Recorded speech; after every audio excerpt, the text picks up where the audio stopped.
ప్రపంచ పత్రికా స్వేచ్ఛ దినోత్సవం సందర్భంగా ఆంధ్ర విశ్వవిద్యాలయం journalism department assistant professor doctor T Vijayalakshmi గారితో పరిచయ కార్యక్రమం వింటారు. పరిచయకర్త ఎన్ మణి. శ్రోతలకు నమస్కారం. పత్రికలు ప్రజల దైనందిన జీవనంలో ఒక భాగంగా మారిపోయాయి. సమాజంలో మన చుట్టుపక్కల జరిగే సంఘటనలను, జాతీయ, అంతర్జాతీయ విశేషాలను సరైన విధంగా ఎటువంటి పక్షపాతం లేకుండా ప్రజలకు వివరించవలసిన బాధ్యత పత్రికలది. అటువంటి పత్రికల స్వేచ్ఛను పరిరక్షించడం కోసం నిర్దేశించబడ్డ రోజు మే 3, ప్రపంచ పత్రికా స్వేచ్ఛా దినోత్సవం. ఈ సందర్భంగా పత్రికా స్వేచ్ఛ, దాని పరిధి, పరిమితి వంటి విషయాలు తెలియచేయడానికి మనతో ఉన్నారు డాక్టర్ టి విజయలక్ష్మి గారు. తెలుగు వార్తాపత్రికలు అనే అంశంపై డాక్టరేట్ చేసి ప్రముఖ వార్తాపత్రికలలో 10 సంవత్సరాల అనుభవం, వివిధ విశ్వవిద్యాలయాల్లో జర్నలిజం ఆచార్యులుగా 25 సంవత్సరాలకు పైగా అనుభవం కలిగిన డాక్టర్ విజయలక్ష్మి గారిని కార్యక్రమానికి సాదరంగా ఆహ్వానిస్తూ, ప్రపంచ పత్రికా స్వేచ్ఛ దినోత్సవం అనేది ఎందుకు ప్రారంభించబడింది, అలాగే ఏ విధంగా దీన్ని జరుపుకుంటారనేది వివరిస్తారా? తప్పకుండా. ఐక్యరాజ్య సమితి జనరల్ అసెంబ్లీ 1991లో పత్రికా విలేకరుల స్వేచ్ఛ గురించి, అలాగే మీడియా సంస్థల బాధ్యత గురించి, దాని ఆవశ్యకతను సమాజానికి తెలియచెప్పడానికి, అలాగే ప్రభుత్వాల్లో కూడా వాళ్ళ బాధ్యతను పత్రికల పట్ల ఎలా నిర్వర్తించాలో దాన్ని వాళ్ళలో మోటివేట్ చేయడానికి దీన్ని పాటిస్తున్నారు మే 3వ తేదీన. ఎందుకంటే ఆ రోజు యూనివర్సల్ డిక్లరేషన్ ఆఫ్ హ్యూమన్ రైట్స్ని ఆఫ్రికన్ కంట్రీ విండ్హోక్, నమీబియా క్యాపిటల్లో జరిగిన సమావేశంలో ఈ విండ్హోక్ డిక్లరేషన్లో దీన్ని పత్రికా స్వేచ్ఛ దినోత్సవాన్ని ప్రకటించారు. అప్పటి నుంచి ప్రతి సంవత్సరం మే 3వ తేదీ పత్రికా స్వేచ్ఛ దినోత్సవాన్ని జరుపుకుంటున్నారు. ప్రపంచవ్యాప్తంగా అన్ని దేశాల్లో కూడా ఈ పత్రికా స్వేచ్ఛ దినోత్సవాన్ని పాటిస్తున్నారు. ఓకే, ఇది ఏ విధంగా జరుపుకుంటారు మేడం ఈ రోజు? అంటే ఒక థీమ్ లాగా తీసుకుంటారు. పాత్రికేయులు వాళ్ళు బాధ్యతలు నిర్వర్తిస్తున్నప్పుడు వాళ్ళు ఎదుర్కొంటున్న సమస్యలు, దానిపైన సమాజంలో వాటిపైన అవగాహన కల్పించడం, తర్వాత సున్నితమైన అంశాలపైన వాళ్ళు రిపోర్టింగ్ చేసేటప్పుడు, ఫర్ ఎగ్జాంపుల్ టెర్రరిజం, మాఫియా, అవినీతి, ఇలాంటి సమస్యలపైన వాళ్ళు రిపోర్టింగ్ చేసేటప్పుడు వాళ్ళకి ఎలా ప్రొటెక్షన్ కల్పించడం, దానికి ప్రభుత్వాల బాధ్యత ఏంటి, అలాగే సమాజంలో దాని ప్రభావం ఎలా ఉంటుంది, అంటే ప్రాణాలకు తెగించి వాళ్ళ వృత్తిని నిర్వర్తిస్తున్నప్పుడు వాళ్ళకి ఎలాంటి మద్దతు ఇవ్వాలి అనే ఆలోచనతో దీన్ని జరిపిస్తున్నారు. ప్రతి సంవత్సరం ఒక్కొక్క థీమ్ ఇస్తారు. అలాగే ఈ సందర్భంగా ఒక అవార్డును కూడా ఇస్తారు. గులిర్మో క్యానో అనే జర్నలిస్ట్ పేరిట ఈ అవార్డును ప్రదానం చేస్తారు. బాగా కృషి చేసిన పాత్రికేయుడికి కానీ, పత్రికా సంస్థకు కానీ, న్యూస్ ఏజెన్సీకి కానీ ఈ అవార్డుని ఇస్తారు. ఈ గులిర్మో క్యానో అనే అతను కొలంబియన్ జర్నలిస్టు. అతను డ్రగ్ మాఫియా పైన వార్తలు రాసినందుకు వాళ్ళ పత్రికా కార్యాలయం ముందరే హత్యకు గురయ్యాడు 1986లో. సో అతని ప్రాణత్యాగానికి, అతని నిర్భయంగా ఎలా తన వృత్తి బాధ్యతను నిర్వర్తించాడు అనే దాన్ని గుర్తిస్తూ అంత కృషి చేసిన వాళ్ళకి ఈ బహుమతిని కూడా ప్రదానం చేస్తారు.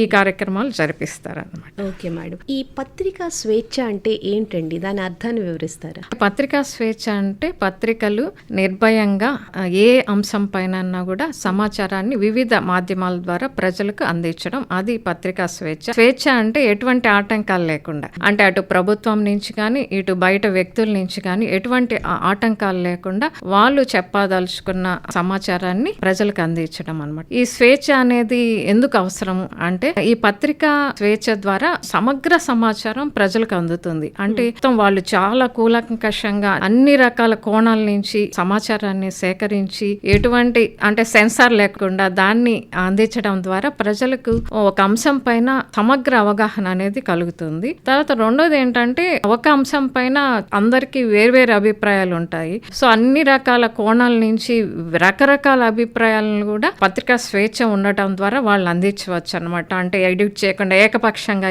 ఇవ్వకుండా అన్ని పక్షాల నుంచి అభిప్రాయాలను ఇవ్వడం ద్వారా ప్రజలకి ఒక విశ్లేషణాత్మక ధోరణి కూడా కలుగుతుంది. ఓకే, ఒక అంశం పైన ఇలా రకరకాలుగా ఆలోచించవచ్చు, విమర్శనాత్మక ధోరణి కూడా ఒకటి ఏర్పడుతుంది. అంటే ఏది మంచి ఏది చెడు అని తెలుసుకునే అవకాశం కూడా ప్రజలకు దొరుకుతుంది అనమాట. సో పత్రికా స్వేచ్ఛ వల్ల ఈ ఉపయోగాలు ఉన్నాయి కాబట్టి పాత్రికేయులు నిర్భయంగా పనిచేసే అవసరం ఎంతైనా ఎంతైనా ఉంది. ఓకే. అయితే మేడం, ఇప్పుడు స్వేచ్ఛ అనేది పరిమితి మించితే, దాని పరిధిని దాటితే ఎప్పుడూ కూడా దానివల్ల దుష్ప్రభావాలు వచ్చే అవకాశాలు ఉంటాయి. అలాగే ఈ పత్రికలకు కూడా ఈ స్వేచ్ఛకి ఒక పరిధి అంటూ ఉంటుంది కదండి. అలా పత్రికా స్వేచ్ఛకు ఉండే పరిమితులు ఏంటండి? మీరు చెప్పింది కూడా కరెక్టే. పత్రికా స్వేచ్ఛ అనేది విచ్చలవిడిగా చేయకూడదు. దీనికి 3 రకాల పరిమితులు అని మనం ఏర్పాటు చేసుకోవచ్చు. మొదటిది, ఏ వృత్తికైనా వృత్తి విలువలు పాటించాలి. పత్రికా స్వేచ్ఛలో పాత్రికేయులకు ఉండే విలువలు చాలా ముఖ్యమైనవి. ఎందుకంటే వాళ్ళు చాలా ధైర్యంగా, నిజాయితీగా, సమతుల్యతను పాటిస్తూ సమాచారాన్ని అందించాలి. అది మొదటి పరిమితి అన్నమాట. అంటే ఎలాంటి పక్షపాతం లేకుండా, వాళ్ళ వ్యక్తిగత అభిప్రాయాలను చొప్పించకుండా వార్తల్ని ఒక బ్యాలెన్స్డ్ వేలో అందించడం, అది వృత్తి విలువలు పాటించే పరిమితులు అందరికీ ఉంటాయి. పాత్రికేయుల పైన ఇది మరి ఎక్కువగా ఉంటుంది అనమాట. తర్వాత రెండోది, మనకి చట్టపరమైన పరిమితులు కూడా ఉన్నాయి. డిఫమేషన్ అనే లా ఉంది. అంటే పరువు నష్టం ద్వారా ఒక వ్యక్తి అనుమతి లేకుండా అతని వ్యక్తిగత సమాచారాన్ని మీడియా ద్వారా ప్రసారం చేయడం అనేది కూడా ఒక పరిమితి అన్నమాట. సో దీనివల్ల కేసులు కూడా ఎదుర్కోవాల్సి వస్తుంది. అలాంటి కేసులు చాలా ఉన్నాయి. దీనికి కొన్ని వేదికలు కూడా ఉన్నాయి, దీన్ని కంప్లైంట్స్ స్వీకరించడానికి అన్నమాట. తర్వాత మనకి సెడిషన్ చట్టం ఉంది. అంటే దేశద్రోహ చట్టం. మన దేశ సార్వభౌమత్వానికి వ్యతిరేకంగా, దేశ భద్రతకు వ్యతిరేకంగా ఏదన్నా సమాచారాన్ని ప్రచురిస్తే ఈ సెడిషన్ చట్టం అనేది కూడా అది అప్లై అవుతుంది. సో ఆ విషయంలో కూడా జాగ్రత్త తీసుకోవాలి. సెడిషన్. తర్వాత అసభ్యం సమాచారం, అబ్సీనిటీ అనేది రకరకాల రంగాల్లో ఉన్నాయి. పాత్రికేయులు ముఖ్యంగా ఇప్పుడు సోషల్ మీడియా ఇదంతా వచ్చిన తర్వాత ఈ అబ్సీనిటీ అనేది చాలా సమస్యగా మారుతుంది. Pornography, obscenity, hate speech, fake news. So ఈ పరిమితులకు లోబడి అబ్సీనిటీ, అసభ్య సమాచారాన్ని కానీ, మిస్ఇన్ఫర్మేషన్ అంటే సమాచారాన్ని వక్రీకరించడం, ఫేక్ న్యూస్, తప్పుడు సమాచారాన్ని ఇవ్వడం, సో ఈ చట్టాలు కూడా ఫేస్ చేయాల్సి వస్తుంది. ఇవి కూడా కొన్ని పరిమితులుగా మనం చెప్పుకోవచ్చు. తర్వాత ఇంకో పరిమితులు ఏంటంటే, ఒక పాత్రికేయుడిగా తను పనిచేస్తున్న సంస్థ విధానాలకు లోబడి పనిచేయాల్సి ఉంటుంది. అది ఇప్పుడు చాలా మంది పాత్రికేయులు ఎదుర్కొంటే అంటే సున్నితమైన సమస్య అన్నమాట. అలాంటప్పుడు స్వేచ్ఛకు కొంత ఆటంకం కూడా కలుగుతుంది. ఇలా 3 రకాల పరిమితులు ఉంటాయి. ఇప్పుడు ప్రస్తుతం మన భారతదేశంలో పత్రికా స్వేచ్ఛ అనేది ఏ విధంగా ఉంది అని మీ అభిప్రాయం అండి? భారతదేశంలో పత్రికా స్వేచ్ఛ అంటే ఒక రకంగా చెప్పాలంటే పత్రికలు నడపడానికి పూర్తి స్వేచ్ఛ ఉంది, సందేహం లేదు. కానీ పత్రికలు నడుపుతున్న సంస్థల యాజమాన్యాలు ఎంతవరకు తమ పాత్రికేయులకు స్వేచ్ఛనిస్తున్నాయి అనేది ఇక్కడ ఒక వివాదాంశము. అది మన దేశంలోనే కాదు, అన్ని అమెరికా వంటి పెద్ద దేశాల్లో కూడా ఇదే సమస్యగా ఉంది. కానీ మన దేశంలో చాలా ముఖ్యమైన విషయం, ఎందుకంటే మనది ప్రపంచంలోనే అతి పెద్ద ప్రజాస్వామ్య దేశం. ఈ ప్రజాస్వామ్య దేశాల్లో మనకు చెప్తారు కదా, press is the watch dog of democracy. So అలాంటప్పుడు మీడియా యాజమాన్యాల లోబడి పనిచేయడంలో సమస్యను ఎదుర్కొంటుంది. మిగతా విషయాల్లో ఒక రాజకీయ సమాచారంలో ఇలాంటి సమస్యలు వస్తుంటాయి ముఖ్యంగా అన్నమాట. పరిశోధనల్లో కూడా ఇదే తేలింది. మీడియా సంస్థలు ఏదో ఒక రాజకీయ వాదానికి లేకపోతే ఎవరికో ఒక వ్యక్తి చెప్పు చేతుల్లో నడవటం ద్వారా పత్రికా స్వేచ్ఛ అంటే సమాచారం ట్రాన్స్పరెంట్, పారదర్శనీయత లోపించింది చాలా వరకు. కానీ దీనికి ఒక సొల్యూషన్ కూడా కనుక్కున్నారు. నేను మామూలుగా మాట్లాడినప్పుడు చెప్పినప్పుడు ఆడియన్స్, మనం ఒక సమాచారం పైన కరెక్ట్ సమాచారం అని ఎలా తెలుసుకోవాలంటే, మనం ఒక పత్రికని కాకుండా, ఒక టీవీ ఛానల్ కాకుండా 2 పత్రికల్ని, 2 టీవీ ఛానల్ అంటే 2 వేర్వేరు విధి విధానాలను అనుసరించే వాటిని మనం చూసినప్పుడు లేకపోతే చదివినప్పుడు మనకి సమగ్ర అవగాహన వస్తుంది అనేది కూడా ఇప్పుడు పాఠకుడి అభిప్రాయం. అది అందరికీ తెలిసిన విషయమే. కాబట్టి భారతదేశంలో పత్రికా స్వేచ్ఛ ఇది. తర్వాత పత్రికా స్వేచ్ఛ స్వాతంత్రానికి ముందు మనకు తెలుసు, అప్పుడు కూడా చాలా సమస్యలు ఎదుర్కొన్నారు. ఎందుకంటే స్వాతంత్ర పోరాటం చేసినప్పుడు చాలా అణిచివేతగా చాలా చట్టాలు తీసుకొచ్చారనమాట, చాలా పోరాడారు. తర్వాత స్వాతంత్రం వచ్చిన తర్వాత ఎమర్జెన్సీ పీరియడ్ లో కూడా మనం పత్రిక అనేది స్వేచ్ఛకు ఆటంకం కలిగింది 1977లో. తర్వాత టీవీ ఛానల్స్, ప్రైవేట్ టీవీ ఇవన్నీ వచ్చిన తర్వాత, రేడియో టీవీల్లో సమాచారం ఎక్కువ వచ్చిన తర్వాత దానిపైన కూడా పత్రికా స్వేచ్ఛ అంటే మనం లైవ్ టెలికాస్ట్ కానీ ఏదైనా జరిగినప్పుడు సంఘటన పైన అందరికీ తెలియజెప్పడానికి వచ్చిన ఆటంకాలను కూడా కోర్టుల ద్వారా ఎదుర్కొన్నారు. అలాగే దీనికి మనకి కోర్టు అంటే సమాచారాన్ని అనేది స్వేచ్ఛగా ఉండాలి, ఎవరు దాన్ని కంట్రోల్ చేయడానికి లేదు, గవర్నమెంట్ కూడా కంట్రోల్ చేయడానికి లేదు అని చెప్పి చాలా తీర్పులు ఇచ్చింది. దాని ద్వారానే ఇప్పుడు ప్రైవేట్ టీవీ ఛానల్స్ కూడా మొత్తం సమాచారాన్ని లైవ్ టెలికాస్ట్ చేసే విషయంలో వీటన్నిటిలో కూడా అవకాశం దొరుకుతుంది. అయితే ఇప్పుడు పత్రికా స్వేచ్ఛని పరిరక్షించడం కోసం కొన్ని సంస్థలు ఉంటాయి కదండి, సో అవి ఏమేం సంస్థలు అనేది ఒకసారి తెలియజేస్తారా? పత్రికా స్వేచ్ఛని మామూలుగా అయితే మన చట్టాలకి చాలా వరకు కొంత కవర్ చేస్తుంది. తర్వాత ఐక్యరాజ్య సమితి యూనివర్సల్ డిక్లరేషన్ ఆఫ్ హ్యూమన్ రైట్స్లో ఆర్టికల్ 19 కింద భావ వ్యక్తీకరణ స్వేచ్ఛ, సమాచార స్వేచ్ఛ అనే దాన్ని కల్పించింది. 1948లో దీన్ని ఆమోదించారు. అన్ని దేశాలు కూడా దీన్ని ఒక మాదిరిగా తీసుకొని ఆర్టికల్ 19 అని చెప్పి అమలు చేస్తున్నారు. మన దేశం రాజ్యాంగంలో కూడా ఆర్టికల్ 19 కిందే ఈ మనకి freedom of speech and expression, భావ వ్యక్తీకరణ, సమాచార స్వేచ్ఛ అనేది కల్పించారు. సో ఇది మనకు చట్టపరంగా పత్రికా స్వేచ్ఛకి ప్రొటెక్ట్ చేసే చట్టాలు అన్నమాట. సుప్రీంకోర్టు కూడా దీంట్లో తీర్పు ఇచ్చి పత్రికా స్వేచ్ఛ అనేది కూడా ఆర్టికల్ 19(1)(a) కిందకు వస్తుంది అని చెప్పి 1950లోనే వాళ్ళు తీర్పు ఇచ్చి దాన్ని ప్రకటించారు. సో దాని కింద మన పత్రికలని ఉపయోగించుకుంటున్నారు అనమాట. తర్వాత కొన్ని స్వచ్ఛంద సంస్థలు కూడా పత్రికా స్వేచ్ఛని ప్రొటెక్ట్ చేస్తున్నాయి.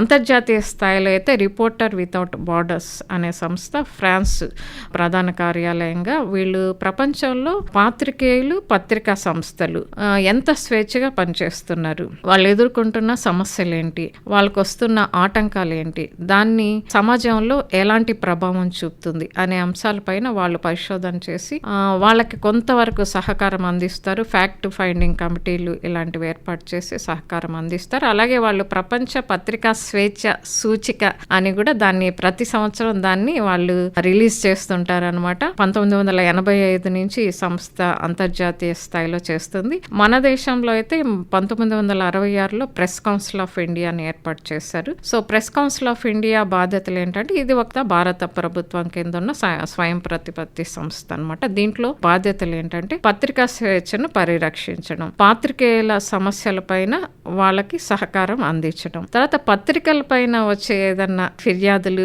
ప్రజల నుంచి వచ్చే ఫిర్యాదులను స్వీకరించి వాటిల్ని పరిష్కరించడం. ఈ కార్యక్రమాలు ప్రెస్ కౌన్సిల్ ఆఫ్ ఇండియా నిర్వర్తిస్తుంది. దీనికి కొంతవరకు చట్టపరంగా స్ట్రాంగ్ పవర్స్ లేవు, కానీ కొంత సమాచారం సేకరణ, దాన్ని అందరికి తెలియజెప్పడం వరకు అయితే ప్రెస్ కౌన్సిల్ ఆఫ్ ఇండియా చేస్తుంది. అలాగే ఎడిటర్స్ గిల్డ్ ఆఫ్ ఇండియా అని కూడా ఒక సంస్థ ఉంది. ఇది ప్రముఖ పాత్రికేయులు కుల్దీప్ నయ్యర్ గారు మొదలు పెట్టారు 1986లో. ఆయన ఆధ్వర్యంలో ఇది ఒక నాన్ ప్రాఫిట్ ఆర్గనైజేషన్ అనమాట. వీళ్ళు ఏం చేస్తారంటే ఎక్కడ పాత్రికేయుల సమస్యలు ఎదుర్కొంటారో వాళ్ళకి మద్దతుగా నిలిచి అసలు జరిగిన విషయం ఏంటి నిజ నిర్ధారణ చేసి వాళ్ళ తరఫున ఏదన్నా పోరాడడం, లేకపోతే వాళ్ళకి మద్దతు ఇవ్వడం, ఇలాంటి కార్యక్రమాలు కూడా ఈ ఎడిటర్స్ గిల్డ్ ఆఫ్ ఇండియా కూడా చేపడుతుంది. అయితే ఇందాక మీరు అన్నారు కదా మేడం, కొన్ని పత్రికలు ఏకపక్షంగా వార్తలు అందిస్తూ ఉంటాయి అని. సో ప్రస్తుతం భారతదేశంలో ఇలా పక్షపాత ధోరణిలో సాగిపోతూ ఏకపక్ష వార్తలు అందిస్తున్న పత్రికలు ఉన్నాయి. సో వీటిని కంట్రోల్ చేయడం అనేది ఎంతవరకు అవుతుంది? వీటి గురించి మీ అభిప్రాయం ఏంటండి? పత్రికల ఏకపక్ష ధోరణి అనేది ఇప్పుడు సమస్యగా మారింది. మీడియా బయాస్ అంటాము మనము. సో ఇది ఏంటంటే నేను చెప్పినట్టు రాజకీయ సమాచారం వరకు ఈ ఏకపక్ష ధోరణి చాలా ప్రస్ఫుటంగా కనిపిస్తుంది, ముఖ్యంగా పత్రికలు. ఎందుకంటే ఇప్పటికీ మన భారతదేశం ప్రపంచంలో పత్రికా పాఠకుల్లో 2వ స్థానంలో ఉంది, చైనా తర్వాత. చైనా మొదటి స్థానంలో ఉంది, అంటే ఎక్కువ మంది పత్రికా పాఠకులు ఉన్నది. మనకి దాదాపు 20,000 దినపత్రికలు వచ్చవుతాయి మన భారతదేశంలో, అన్ని భాషల్లో కలిపి అనమాట. ఇంకా మిగతా ప్రచురణలు కూడా చాలా ఉన్నాయి. టీవీ ఛానల్స్ అయితే ప్రైవేట్ టీవీ ఛానల్స్ 1000కి పైగా ఉన్నాయి, అన్ని భాషల్లో కలిపి అనమాట. సో చాలా సమాచారం వెళ్తుంది, కానీ పత్రికలు అనేవి ఇంకా చాలా ప్రభావం చూపిస్తున్నాయి అనమాట. ఎందుకంటే వాళ్ళు చాలా కూలంకుషంగా తెలుసుకోవాలి, బాగా అవగాహన చేసుకోవాలంటే పత్రికల పైనే సీరియస్ రీడర్స్ ఆధారపడతారు. ఏకపక్ష ధోరణి అనేది కనపడుతుంది. దీనివల్ల కొంత పత్రికల పైన విశ్వసనీయత, అంటే ఆ విషయం వచ్చేసరికి ఓకే ఒక పత్రిక ఈ అంశం పైన ఇలాగే ఇస్తుంది, మనం దానిపైన ఇంక ఆలోచించక్కర్లేదు అనే ఒక విశ్వసనీయత తగ్గిపోవడం అనేది మనం చూస్తున్నాం అనమాట. అది ఒక మెయిన్. తర్వాత ప్రకటనల కొరకు కూడా కొంత ఈ పక్షపాత ధోరణి, పక్షపాతం అని చెప్పలేము, ఏకపక్ష ధోరణి కనిపిస్తుంది. ఎక్కువ ప్రకటనలు ఎవరికి ఇస్తారో వాళ్ళపైన ఏదైనా నెగిటివ్ వార్తలు రాయకుండా ఉండడం అనేది కూడా మనకు కనిపిస్తుంది. తర్వాత ఇంకోటి ఏంటంటే కొంతమంది చాలా భయపడుతుంటారు అనమాట, బ్లాక్మెయిల్ చేసేవాళ్ళు. ఇది ఏంటంటే పాత్రికేయుల సమస్యలు, ఆర్థిక సమస్యల వల్ల small newspapers, medium news పేపర్స్లో పనిచేసే పాత్రికేయులు ఎలాంటి సమస్యలు ఎదుర్కొంటారు. పెద్ద పెద్ద సంస్థల పాత్రికేయులు కూడా ఇలాంటి సమస్యలు ఎదుర్కొంటున్నారు. కొంతమంది అయితే ప్రాణాలు కూడా కోల్పోయారనమాట. బ్లాక్ మెయిల్ చేయడం లేకపోతే దాడుల వల్ల కూడా ఈ నెగిటివ్ వార్తలని రాయకుండా ఆపేసే అవకాశం కూడా ఉంటుందన్నమాట. ఇవన్నీ ఆటంకాలు అనమాట. కొంతమంది ఏంటంటే వ్యక్తిగత అభిప్రాయాలను కూడా వార్తల్లో చొప్పిస్తుంటారు తెలియకుండా అనమాట.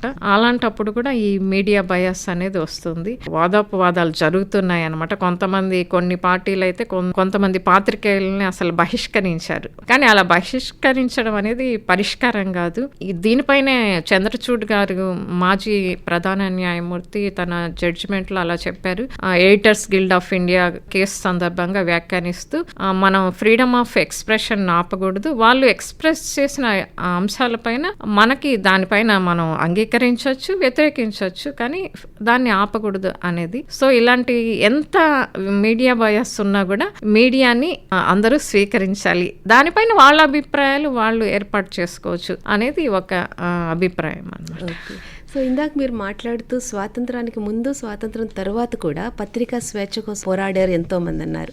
అలా పోరాడిన వారిలో ప్రముఖుల గురించి కొద్దిగా వివరిస్తారా? మనకి తెలుగు రాష్ట్రాల నుంచి అలాగే జాతీయ స్థాయిలో కూడా చాలా మంది ఉన్నారు. అసలు వాళ్ళు రాజకీయ నాయకులే జర్నలిస్టులుగా పనిచేసి చాలా పత్రికలు నడిపారు. మన తెలుగు రాష్ట్రాల్లో చూస్తే ముట్నూరి కృష్ణారావు కృష్ణ పత్రికను నడిపారు. ఆయన అయితే ఆస్తులను కూడా అమ్మి పత్రికను నడిపి అంటే లాభ ఆపేక్ష లేకుండా నడిపిన వాళ్ళు ఆయన కూడా ఒకరు అనమాట. అలా వీరభద్రరావు గారు అని చెప్పి గోడ పత్రిక నడిపారు. ఆయన సర్కిల్ ఇన్స్పెక్టర్ గా పనిచేస్తూ తన పదవికి రాజీనామా చేసి ఎటువంటి ప్రైజ్ పెట్టకుండా గోడ పత్రికను తర్వాత అలా నడిపారు. అలాంటి వాళ్ళు చాలా ఉన్నారు. మళ్ళీ గాడిచర్ల హరి సర్వోత్తమరావు గారు, ఆయన బ్రిటిష్ చట్టాలు పత్రికా చట్టాల వల్ల మొట్టమొదట జైలుకి వెళ్ళిన సంపాదకుడు అనమాట, ఇండియాలోనే అనమాట. రవీంద్రనాథ్ ఠాగూర్ గారు కేసు ఎదుర్కొన్న వాళ్ళైతే ఈయన జైలుకి వెళ్ళిన సంపాదకుడు అనమాట. ఆ సంపాదకుడు ఆ జైలుకి వెళ్ళినా కూడా తన భార్య చేత పత్రిక నడిపించారు, రామాబాయి అని చెప్పి. ఆమె చేత అప్పట్లో ఒక మహిళ పత్రిక నడపడం అంటే చాలా కష్టమైన పని. అయినా అలాంటి మోటివేషన్ ఇచ్చి నడిపించారు. అలా చాలా మంది కృషి చేశారు. ఇంకా ఎమర్జెన్సీ కాలంలో అయితే చాలా మంది జైలుకి వెళ్ళారు. కులదీప్ నాయక్ గారు, ఇక్కడ ఏబికే ప్రసాద్ గారు, ఇలా చాలా మంది కూడా జైల్లో ఉండి కేసులు ఎదుర్కొని పోరాడిన వాళ్ళు చాలా మంది ఉన్నారు అనమాట. ఓకే.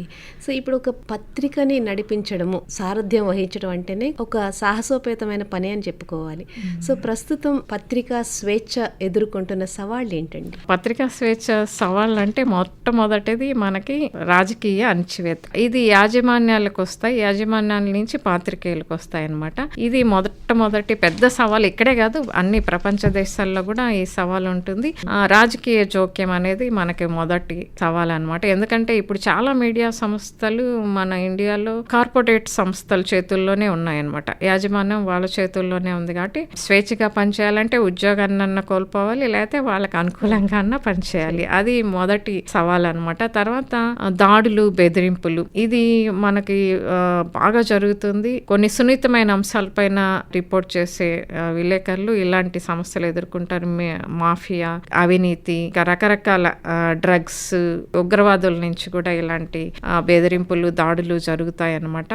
అసలు హత్యకు గురైన వాళ్ళు కూడా చాలా మంది ఉన్నారు. 2025లోనే ఛత్తీస్గఢ్ లో ఒక విలేకర్ని రియల్ ఎస్టేట్ మాఫియా వాళ్ళు చంపేసి వాళ్ళ ఇంట్లోనే సెప్టిక్ ట్యాంక్ లో పూడ్చిపెట్టేశారు. దానిపైన అది కూడా కేసు అయింది. గత 10 ఏళ్లలో 30 మంది జర్నలిస్టులు కేవలం వాళ్ళు నిర్భయంగా అవినీతి పైన, ఉగ్రవాదం పైన, తర్వాత మాఫియా పైన రాసినందుకు ప్రాణాలు కోల్పోయిన వాళ్ళు మన భారతదేశంలో ఉన్నారనమాట. అంటే తెలియకుండా ఇంకెంతమంది దాడులు, ఇది ఒక పెద్ద సవాలు. తర్వాత కేసులు, చట్టపరమైన కేసులు చాలా మంది పెడుతుంటారు. దాంట్లో నిజానిజాలు అనేవి న్యాయ సభలు నిర్ణయించాలి, కానీ కేసులు అయితే ఎక్కువ ఉన్నాయి. ఎంతమంది వ్యతిరేకంగా లేకపోతే వాళ్ళకి నచ్చని విషయాలపైన రిపోర్టింగ్, పారదర్శకంగా రిపోర్టింగ్ చేసినప్పుడు ఎంత వాళ్ళు వ్యతిరేకత ఎదుర్కొంటున్నారో అర్థమైంది అనమాట.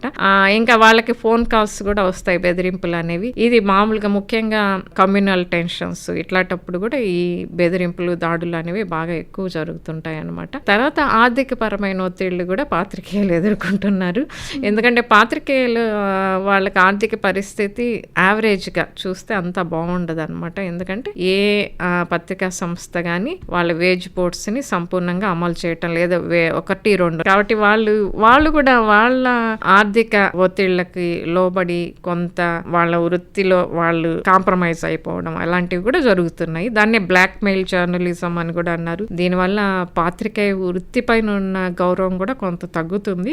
అది కూడా ఒక సమస్య, సవాలు అనమాట. ఇలాంటివి ఇంకా ఇప్పుడైతే డిజిటలైజేషన్ వచ్చిన తర్వాత సోషల్ మీడియా నుంచి కొంత డిజిటలైజేషన్ అయిన తర్వాత సోషల్ మీడియా నుంచి కూడా వాళ్ళు కాంపిటీషన్ ఎదుర్కోవడం వల్ల అది కూడా ఒక సవాల్గా మారింది అనమాట. కానీ విశ్వసనీయత అనేది మాత్రం పత్రికల పైన ఉన్న బాధ్యత మాత్రం అలాగే కొనసాగుతుంది అనుకుంటున్నాను. ఓకే, అలాగే ఇన్ని రకాల సవాళ్ళు చెప్పారు కదా మేడం, ఈ సవాళ్ళని ఎదుర్కోవడంలో సానుకూల మార్గాలు ఏమైనా ఉన్నాయంటారా?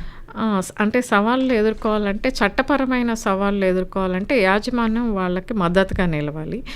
నిర్భయంగా పనిచేసే పాత్రికేయులకు మద్దతుగా నిలవాలి. అలా యాజమాన్యాలకు కూడా ప్రభుత్వం సహకారం లేకపోతే కొన్ని సంస్థలు ప్రజల నుంచి కూడా సహకారం అందాలన్నమాట. అది ఒకటి సానుకూల మార్గం. తర్వాత ప్రస్తుత పరిస్థితుల దృష్ట్యా ప్రాక్టికల్గా ఆలోచిస్తే అనవసరమైన నెగిటివ్ వార్తలు ప్రచురించకుండా ప్రొడక్టివ్ జర్నలిజం అనేది అనుసరిస్తే మంచిదని నా అభిప్రాయము. ప్రొడక్టివ్ జర్నలిజం అంటే ఒక సమస్యను తీసుకొని దానికి పరిష్కారం ప్రజలు ఎక్కువ ఏ సమస్యలు ఎదుర్కొంటున్నారో ఆ సమస్యల పైన పరిష్కారం వచ్చేంత వరకు దానిపైన వార్తలు అందించడం. మనకు ఉదాహరణకి ఏదైనా క్రైమ్ జరిగింది అనుకోండి, సెన్సేషనల్ క్రైమ్ జరిగితే దానిపైన విపరీతంగా ఒక 10 రోజుల వరకు పరంపరగా వార్తలు వస్తుంటాయి. దాని సమాచారం ఆసక్తిగా ఉంటుందేమో కానీ దాని అంత అవసరం కూడా లేదనమాట. అదే దానిపైన ఒక విమర్శ కూడా ఉంది, మీడియా ట్రయల్ చేస్తున్నారని. అంటే దాన్ని చట్టసభలు, న్యాయ సభలు దాన్ని విచారించి తీర్పిచ్చే లోపల వీళ్ళే దీన్ని చేశారు, ఈ సమాచారం ఇది ఆథెంటిక్ గా ఉంది అని చెప్పి ఇచ్చేస్తున్నారు. అది కూడా ఒక విమర్శ.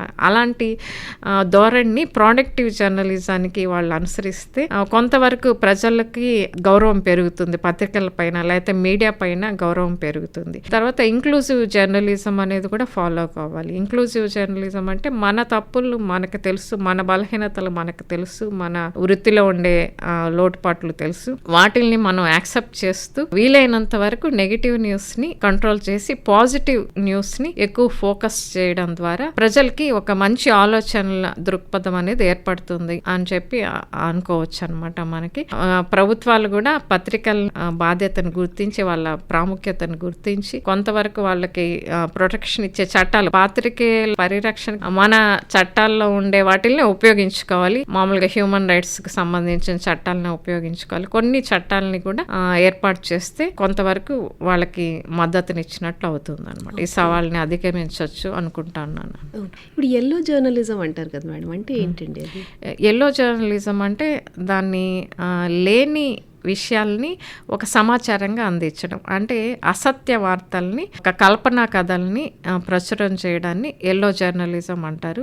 అది మొదట్లో ఎల్లో పేపర్ పైన వేశారు కాబట్టి ఎల్లో జర్నలిజం అని వచ్చింది. స్పెయిన్తో యుద్ధం చేసేటప్పుడు అమెరికా వాళ్ళు లేని విషయాలు, అంటే చాలా మందిని చంపేశారు అని చెప్పి లేని కల్పనా కథల్ని ప్రచురం చేశారు కాబట్టి అలా ఎల్లో జర్నలిజం అనే పేరు వచ్చింది దానికి. అంటే లేని వార్తలను పుట్టించడం, చిన్న విషయాన్ని పెద్దదిగా చూపించి మసిపూసి మారేడుకాయ చేస్తారంటారు, అలా చూపించడాన్ని కూడా ఎల్లో జర్నలిజం అని చెప్పి. ఇప్పుడు అన్ని రంగాల్లోనూ ఆర్టిఫిషియల్ ఇంటెలిజెన్స్, కృత్రిమ మేధ అనేది వచ్చేస్తుంది కదండి. అలాగే మీడియాపై కానీ పత్రికా స్వేచ్ఛపై కానీ ఈ ఆర్టిఫిషియల్ ఇంటెలిజెన్స్ యొక్క ప్రభావం ఉందంటారా? ఉంటే ఏమిటండి అది? ఆర్టిఫిషియల్ ఇంటెలిజెన్స్ ప్రభావం ఖచ్చితంగా ఉంటుంది. మొదట మనం పాజిటివ్ గా చూసుకుంటే ఆర్టిఫిషియల్ ఇంటెలిజెన్స్ వల్ల ఎక్కువ సమాచారం లభ్యమవుతుంది. అది తర్వాత ఇంకోటి ఏంటంటే మనకి ఎక్కడన్నా ఫ్యాక్ట్ చెకింగ్, అంటే ఏది నిజము ఏది అసత్యం అని తెలుసుకోవడానికి కూడా ఆర్టిఫిషియల్ ఇంటెలిజెన్స్ ను ఉపయోగించి సత్యమైన సమాచారాన్ని దాంట్లో మనం గుర్తించవచ్చు. ఆ అవకాశాన్ని కూడా ఆర్టిఫిషియల్ ఇంటెలిజెన్స్ కనిపిస్తుంది. తర్వాత వేగంగా సమాచారాన్ని అందించడం అనేది కూడా, చాలా సమగ్రమైన సమాచారం అందించడం కూడా ఆర్టిఫిషియల్ ఇంటెలిజెన్స్ ద్వారా జరుగుతుంది. కానీ ఇదే పాజిటివ్ అంశాన్ని చాలా మంది నెగిటివ్ గా వాళ్ళపైన ప్రభావం చూపుతుందని భయపడుతున్నారు. సో ఆర్టిఫిషియల్ ఇంటెలిజెన్స్ రావడం రావడం ద్వారా ఉద్యోగాలు పోతాయి. ఈ పాత్రికేయ రంగంలోనే కాదు, అన్ని రంగాల్లో కూడా ఈ భయం ఉంది అనేది ఒకటి. ఆర్టిఫిషియల్ ఇంటెలిజెన్స్ ద్వారా ఇది జరిగింది కూడా అసత్య సమాచారాన్ని కొంత సత్యాన్ని పులిమి దాన్ని చాలా పెద్ద సత్య సమాచారంగా, పెద్ద వార్తగా దాన్ని విపరీతంగా దాన్ని ప్రసారం చేయడం అనేది ఆర్టిఫిషియల్ ఇంటెలిజెన్స్ ద్వారా మాత్రమే సాధ్యమవుతుంది. ఇలాంటివి మొన్న చైనాలో వరదలు వచ్చినప్పుడు వాళ్ళు ఇంటర్నెట్ లో ఇది వెదర్ వెపన్ ఆఫ్ యుఎస్ అని చెప్పి ఆర్టిఫిషియల్ ఇంటెలిజెన్స్ నుంచి సేకరించిన అంశాన్ని దానికి జోడించి దాన్ని పెద్ద కార్యక్రమం లాగా చేసి ప్రసారం చేశారు. అలాంటివి చాలా ఉన్నాయి. ఇప్పుడు సోషల్ మీడియాలో చాలా వరకు ఫేక్ న్యూస్ కూడా ఆర్టిఫిషియల్ ఇంటెలిజెన్స్ ద్వారా కరెక్ట్ సమాచారం అని భ్రమింపజేసే విధంగా అది ప్రసారం అవుతుంది. అది పెద్ద సమస్య. తర్వాత ఆర్టిఫిషియల్ ఇంటెలిజెన్స్ చేసే తప్పుల్ని కనిపెట్టడం అనేది చాలా కష్టం అని కూడా కొంతమంది వాచ్ డాగ్ ఆఫ్ ప్రెస్ అని చెప్పి ఒక సంస్థ నిర్ధారించింది. సో ఆర్టిఫిషియల్ ఇంటెలిజెన్స్ ద్వారా కొంత జాగ్రత్తగా ఉండాలి. మేడం, దాదాపు 3 దశాబ్దాలకు పైగా మీకు పత్రికలతో కావచ్చు, జర్నలిజం కావచ్చు, జర్నలిజం డిపార్ట్మెంట్ కావచ్చు అనుభవం ఉంది. ఈ అనుభవంతో అసలు ఒక పత్రికా సంస్థ ఏ విధంగా నడపాలి, ఒక సరైన జర్నలిస్ట్ ఏ విధంగా ఉండాలి అనే దానికి మీ సూచనలు, సలహాలు ఏంటండి? పత్రికా సంస్థ అంటే మనకు తెలుసు, pen is mightier than sword అని చెప్పి, అలాగే వాచ్ డాగ్ అని చెప్పి అన్నారు. అలాగే ఫోర్త్ ఎస్టేట్ అంటారు ప్రెస్ ని. బలమైన ఒక సంస్థని నిస్వార్థంగా నడపడం అనేది మొదటిది. నిష్పక్షపాతంగా నిజాయితీగా నడపడం అనేది, ఆనెస్టీ అనేది మొదటిది. తర్వాత కష్టపడాలి. అన్ని రకాల సమాచారాన్ని సేకరించి ఇవ్వడం, అన్ని రకాల అభిప్రాయాలను ఇవ్వడం, బ్యాలెన్స్డ్ గా ఇవ్వడం అనేది యాజ్ ఏ జర్నలిస్ట్ గా నేను పాటించిన కొన్ని, నా శక్తి మేరకు నేను పాటించాను. అలా నడపాలి అని నా ఉద్దేశం అన్నమాట. నిజాయితీ అనేది మొదటి పాలసీగా ఉండాలి. తర్వాత నిస్వార్థంగా చేయడం అనేది రెండవ పాలసీగా ఉండాలి. తర్వాత బాగా కష్టపడి ఎక్కువ సమాచారాన్ని సేకరించి అందించాలి. అది నా అభిప్రాయం. అలా నడిపితే ఒక మంచి పత్రికా సంస్థని నడపచ్చు. ఈ రోజు ప్రపంచ పత్రికా స్వేచ్ఛ దినోత్సవం సందర్భంగా మా ఆకాశవాణి స్టూడియోస్ కి వచ్చి ఇంత చక్కటి సమాచారాన్ని మాకు, శ్రోతలకు వివరించినందుకు ఆకాశవాణి తరఫున ధన్యవాదాలు తెలియజేసుకుంటూ నమస్తే మేడం. నమస్తే, థ్యాంక్ యూ వెరీ మచ్. ఇంతవరకు ప్రపంచ పత్రికా స్వేచ్ఛ దినోత్సవం సందర్భంగా ఆంధ్ర విశ్వవిద్యాలయం journalism department assistant professor doctor T Vijayalakshmi గారితో పరిచయ కార్యక్రమం విన్నారు. పరిచయకర్త ఎన్ మణి. సమర్పణ ప్రాంతీయ వార్తా విభాగం, ఆకాశవాణి విశాఖపట్నం కేంద్రం. వెలువడింది ఆకాశవాణి విజయవాడ కేంద్రం నుండి.